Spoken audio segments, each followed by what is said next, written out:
Okay, this session and notes is about nuclear fission and fusion reactions, and we're going to start by looking at nuclear fission first.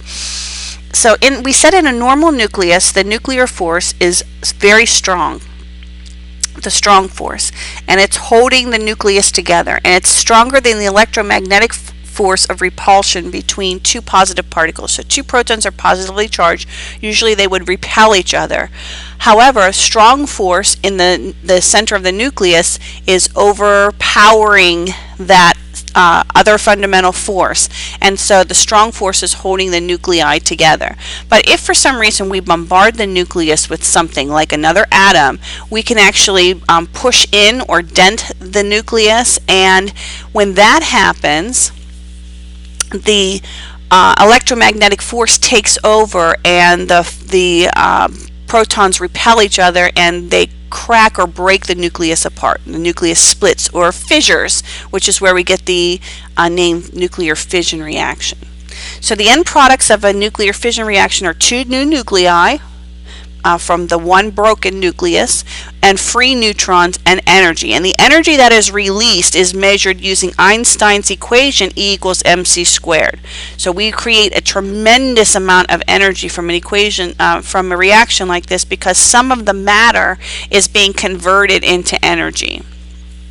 So here's a picture of a neutron, a particle, hitting a nucleus, and then when it does that, the nucleus actually will become dented in and will break into two new nuclei and release some other neutrons as well. Now, I gave you this link on the Moodle page. This is just to take a look at a basic information about fission, so you can read about the introduction and what you can choose to shoot at the nucleus, so to speak. And then there's this really nice animation that shows the fission reaction to uranium-235, where it actually will absorb a neutron and then fissure and break into two smaller nuclei and release some other neutrons as well. Okay, so they give you a real nice animation, and they also show a nuclear chain reaction, where how we keep a nuclear reaction going is that these freed up neutrons will hit other. If this was a big pile of uranium that I had sitting there, and I hit the one with a neutron, it would in turn break into two and release neutrons, which would in turn hit other atoms, and so on and so on and so on, until all the fuel is spent. And this is the kind of reaction that we use in a nuclear reactor at a nuclear power plant such as 3 Mile Island. Okay, so you can read through that on your own. The link is there on the Moodle page, and you can even quiz yourself about a basic nuclear reaction and a chain reaction. Okay. So in the chain reaction, as we said, the free neutrons can hit other nuclei, which causes them to split and freeze more neutrons, and so on and so on and so on. And these can strike more, and this is a chain reaction. Now, an uncontrolled chain reaction is a nuclear explosion, a nuclear bomb. Okay, if we can control that nuclear reaction, which we've learned to do, we can harness the energy that's produced. Because remember how we said some tremendous amounts of energy are released using Einstein's equation, E equals mc squared. That energy that is released, we can harness that, and we can use it to generate electricity. Okay. Now I have this other simulation. This is also on the Moodle site, where you can simulate a chain reaction, and as you can see, it starts off really well, but then you kind of get to a point where even though I have fuel available here, it's not really enough to keep the nuclear reaction going. There's really not enough fuel because I'm not bumping into enough to keep and sustain the nuclear reaction. So in a nuclear power plant, we do spend the fuel, so to speak. Okay, we can replay, and you can replay that as much as you like. That link is also there for you on the Moodle site.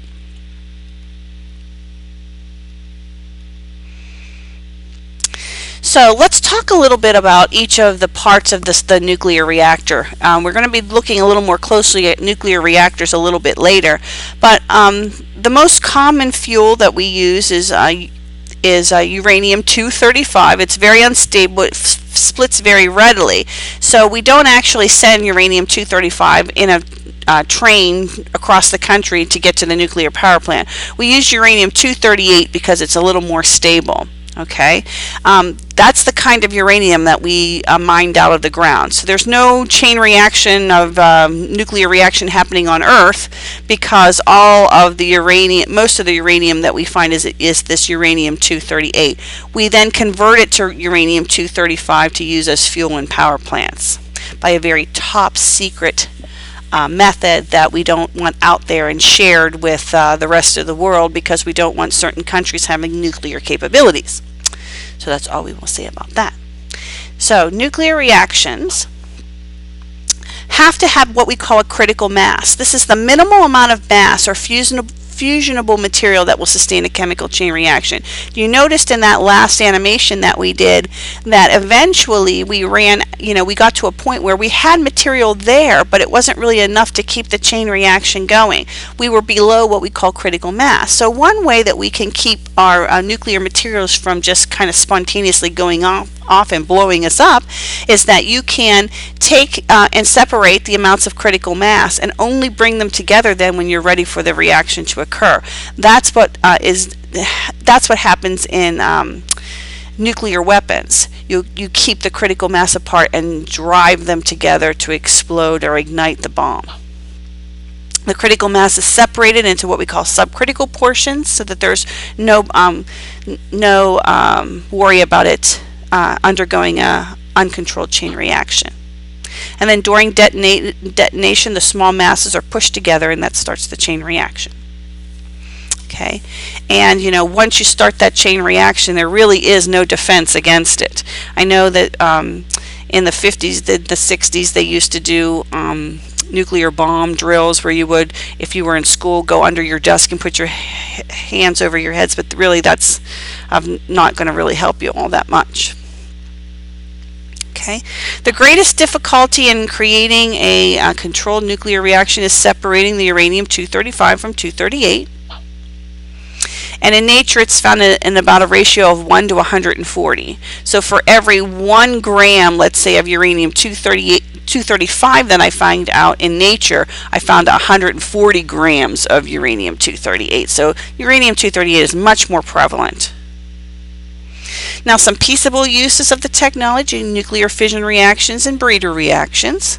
And we'll be taking a look at some of those technologies probably the next class time. And if you ever saw Schoolhouse Rocks, where they do electricity, the whole generating, show you how to generate electricity, there is a part in there about uranium and creating electricity from rather than from burning coal, from burning uranium ore. So this is a typical nuclear power plant that we would have, similar to the one up at 3 Mile Island. What we have here is the fuel, the uranium. These are control rods here that will control the rate of the reaction, because remember, an uncontrolled nuclear chain reaction is an atomic bomb. We don't want that. Okay, and so what we do is we have some water that is self-contained here around the fuel and the control rods. We rise up the control rods and we let the neutrons hit the fuel and release energy. That energy in turn will heat this water, and then that water heats a separate tank of water. Okay, we can't have this tank of water and this tank of water mixing, because this water here is very radioactive, very dangerous. So we have it to heat a separate container of water. That water creates steam. The steam goes to moves the turbine, the wheels of a turbine, and those wheels of the turbine then generate electricity through a generator. We then send cool water in. We take the steam, we cool the steam down, and we just recycle and regenerate the water and continue this whole steam to water process. Okay, That's what's actually generating the electricity. Now, a control rod is made out of a material that absorbs neutrons, because if I absorb neutrons, then I won't hit as, when I release neutrons, if I catch them with these control rods, then they're not available to run into other nuclei of uranium and to split those. So when I want to slow down this reaction, if this is getting too hot, I would lower the control rods, and if I want to speed up, I would raise them up. So the three main parts are the nuclear fuel, usually uranium-238, control rods, usually cadmium or boron to absorb the neutrons, and then a liquid of some kind, usually water, that under high pressure and high temperature will operate the turbine. The steam will turn the turbine, which will generate the electricity. Okay, the other kind of nuclear reaction is a nuclear fusion reaction. Here, two small nuclei are pushed together to make a heavier nucleus. They're fusing or coming together. The most common type of nuclear fusion reaction is when we push two hydrogens together to make a helium. This is the kind of reaction that is occurring inside of stars and causing stars to burn, including our beautiful, wonderful sun. Okay, in a thermonuclear reaction, fusion is brought about by high temperatures. So you have to have very high temperatures for this to happen, lots of gravity, lots of pressure.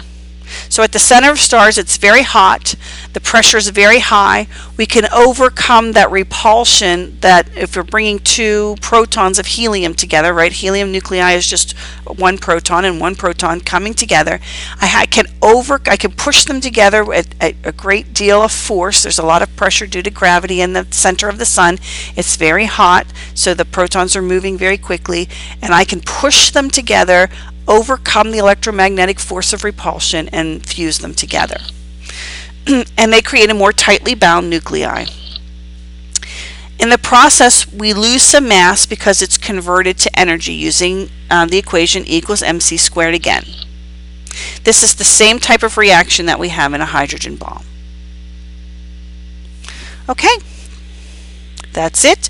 What we're going to be doing in the next time we meet in class is that we are going to be doing nuclear fission and fusion reactions, which we got a slight preview of today in class.